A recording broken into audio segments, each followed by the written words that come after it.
Quelqu'un qui a une normocclusion, finalement, il est là. Hein, ça veut dire une relation normale de sa mâchoire par rapport au haut. Il va être là. Alors je disais, par contre, effectivement, il y a une phase qui change un petit peu, parce que c'est pas forcément de 15 à 21, mais c'est peut-être même des fois de 12 à 21, voire un peu plus. C'est-à-dire que l'autonomie, finalement, je trouve qu'elle est de plus en plus difficile à prendre chez nos enfants. D'accord? Ils ont plus de balles d'ailleurs, normalement c'est plus de combi. Voilà. Mais c'est vrai que c'est un petit peu ça, ils ont du mal, cette mâchoire a du mal à avancer. Par contre, on s'aperçoit qu'elle avance.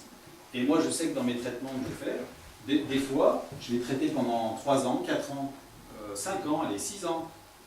Bon, 6 ans l'enfant, et ça ne va pas avancer. Et c'est la 7e année, donc on va être par exemple des fois à 17 ans, 18 ans. J'ai un cas que j'ai traité de 7 à 18, qui est encore même en traitement.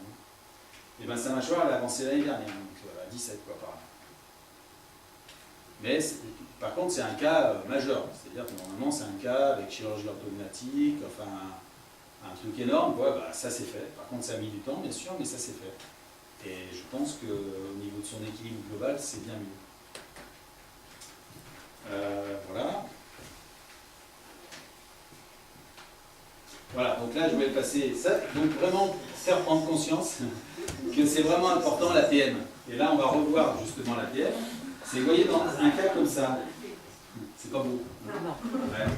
Non, je sais pas pourquoi c'est sorti hyper rouge. Je suis bien rendu de ça. Disons que c'est un cas comme ça, ce qui est intéressant, c'est que là je lui fais faire des mouvements. Donc, parce que tout à l'heure, je vous parle d'une position en fait. Hein, chaque fois, je vous dis les 3 à droite, 3 à gauche, une position. En fait, c'est pas que ça qu'on regarde. C'est vraiment comment je me dynamise, comment je vais à droite, comment je vais à gauche, comment je vais devant. Enfin, on regarde tout ça, hein, parce que c'est important. La mâchoire, elle doit, je pense que, à un moment, je disais, je fais du tai chi de la mâchoire. En fait, c'est quoi? C'est essayer de faire bouger vraiment la mâchoire dans tous les sens de l'espace le plus possible. C'est-à-dire que plus on a de mouvement, ben mieux, plus l'individu est mieux, est dans un état de bien-être. Donc c'est vraiment essayer de faire bouger le plus possible. Imaginez quelqu'un qui ne mastique pas, ou qui va mastiquer en ouvrant et en fermant, comme ça. Ben en fait, il ne va jamais stimuler ses maxillaires, et ses maxillaires ne vont jamais se développer. Donc il va être tout fin, tout grignet, et il va rester sur cette... Alors que quelqu'un, au contraire, qui va vraiment bien bouger, il va développer. C'est comme il allait vraiment voir à droite, il allait vraiment voir à gauche, il allait voir devant, voilà, il avait cette exploration des mouvements, et du coup, ben, il développait ses mâchoires. Alors là, ce qui est intéressant, par contre, c'est que alors déjà, elle a les dents usées. Et les dents usées, à votre avis, elle est plutôt en parasympathique ou en orthosympathique? C'est-à-dire, système accélérateur, j'y vais, machin, etc., ou plutôt freinateur? Jean-Mi. Freinateur? Non, il est plutôt accélérateur. Pourquoi? Parce que user pour user, il faut y aller, hein. Pour user les dents, c'est pas évident. Hein. Je dirais même qu'actuellement, je pense que la seule manière d'user ses dents, c'est le bruxisme nocturne. Et même divan. D'accord? C'est vraiment parce que par la mastication, on mange mou, donc maintenant on ne peut plus user ses dents. Donc c'est uniquement dent contre dent qu'on va les user. Donc, ce qui veut dire que cette personne, elle y va très fort. Elle a une énergie très forte. Et alors ce qu'on voit, c'est que du coup, quand elle glisse à droite, bah oui, ça reste comme ça. Par contre, quand elle glisse à gauche, ça s'ouvre de ce côté-là. Donc ça, c'est le signe qu'elle mastique à droite, c'est sûr. On ne peut pas se tromper. Donc elle mastique à droite, elle stimule son orthosympathique. Vous voyez que des fois, en regardant la bouche, c'est incroyable, quoi. On voit des trucs, c'est surprenant. Donc, pourquoi j'ai marqué ça? Parce qu'effectivement, ok, elle mastique à droite, maintenant je le sais. Bah, je suis vachement content. Parce qu'à une époque, je m'en arrêtais là, quoi, quand même. Hein. Donc, je disais, tiens, elle mastique à droite, super, donc je vais la faire mastiquer de l'autre côté. Super, voilà. Le problème, c'est que là, si elle mastique comme ça, c'est qu'elle est plutôt sur son cerveau gauche, et que du coup, la problématique n'est pas que physique. Elle est dans sa dynamique de vie, dans ses attitudes, dans ses habitudes de fonctionnement. Là, je vois qu'elle a une habitude de fonctionnement, là. Parce qu'elle ne sait même pas qu'elle mastique à droite. Hein. C'est moi qui lui ai appris, en fait. Ah ouais, vous avez raison, elle revient la fois d'après, puis ah ouais, vous avez raison, je mastique à droite.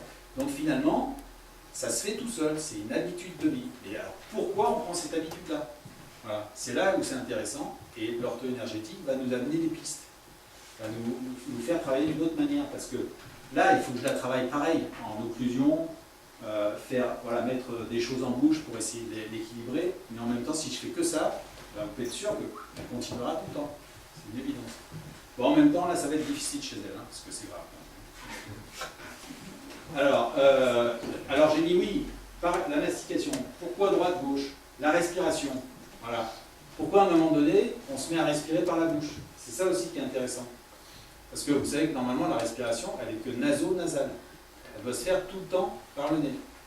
On inspire par le nez et on expire par le nez. Ça, c'est super important. Normalement, il n'y a pas de raison de respirer par la bouche. Quand on court aussi, maintenant. Comment? Quand on court ou quand on fait Et bien même quand on court, tu as des marathoniens qui respirent quasiment que par le nez. Et qui courent très très vite. Bon, ils sont entraînés, c'est normal. Donc on va avoir du mal. Mais si on s'entraîne, et ça m'est déjà arrivé, donc maintenant je suis plus très enfant, mais j'ai eu une époque où je m'entraînais, et effectivement j'étais capable de courir 1h30 en respirant par le nez.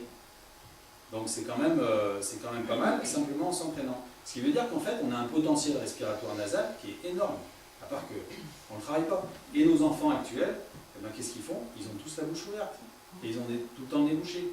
Alors est-ce que c'est l'environnement, la pollution, un facteur émotionnel? Enfin voilà, il y a tout ça, et donc avec leur énergétique, tout un ensemble. Voilà, on va voir tout ça, on va explorer toutes ces pistes. Et en sachant que, je vous dis, la respiration, elle doit être vraiment nasale, mais c'est encore plus important, maintenant on écoute, c'est encore plus important qu'on le pense, parce que quand l'air passe dans les cavités pneumatiques, en même temps, comme ça arrive sous la base du crâne, puisqu'en fait on n'a que des cavités là, hein, dessous. Hein. Donc quand ça arrive sous la base du crâne, si vous voulez, en fait le brassage de l'air va créer une thermorégulation du cerveau. Donc ce qui veut dire qu'en même temps, entre guillemets, on va avoir un refroidissement du cerveau. Entre guillemets, parce que c'est pas exactement ça, parce que ça passe par les carotides, enfin, c'est un peu compliqué. Mais effectivement, il y a une thermorégulation du cerveau.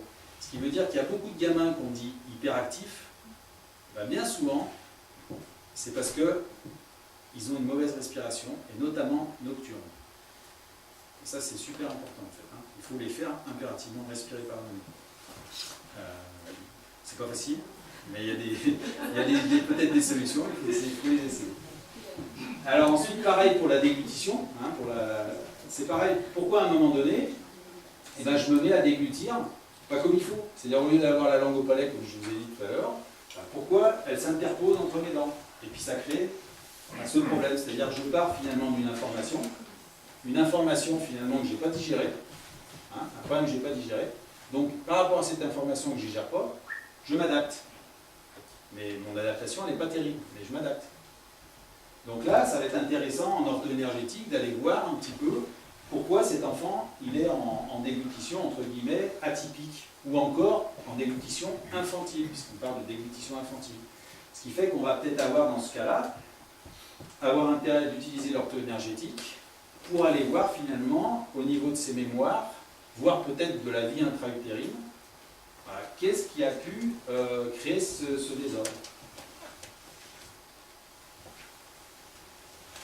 Et après, donc, simplement au niveau de la dent, donc je vous disais, donc, finalement, le plus important, c'est les ATM, parce que là, vraiment, on les place au sein de tous les axes, c'est les ATM. Ensuite, on a les fonctions neurovégétatives qui sont vraiment importantes, et après, on a les dents, qui sont aussi importantes.